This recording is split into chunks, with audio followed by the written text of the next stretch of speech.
पुणी कमिला सुना और रूपा मूल्य ग्राहकों चिंतार विषय होइछि एबे सुना दर। अनेक दिन धरी सुना दर रे किछि बड़ परिवर्तन देखा मिली। आज ओडिशा रे 22 और 24 कैरेट सुना दर कौन रही तेणु आपण आज सुना किनिबा पई योजना करिसंती तेबे एही खबर आपणक पई गुरुत्वपूर्ण अटे। आज गहना किनिबा पूर्वरु नजर पकांतु केउ सहर रे केते टंका रही सुना रेट।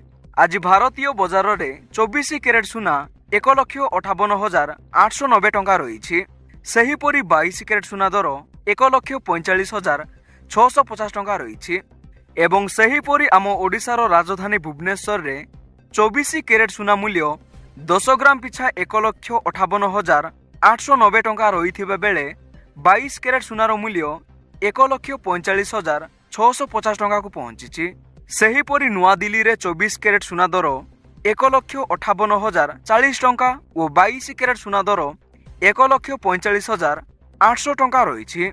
एवं यह व्यतीत दक्षिण भारतर प्रमुख सहर चेन्नई रे 24 कैरेट सुना मूल्य 1,60,690 टंका थिबा बेले 22 कैरेट सुना मूल्य 1,47,300 टंका रही। एवं पूर्व भारतर प्रमुख सहर कोलकाता रे 24 कैरेट सुना दर 1,58,890 टंका और 22 कैरेट सुनार मूल्य 1,45,650 टंका रही।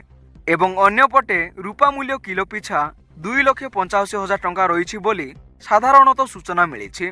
तेणु एहीपरि गुरुत्वपूर्ण खबर गुड़िक जानिबा पई चैनल को सब्सक्राइब करी रखंतु।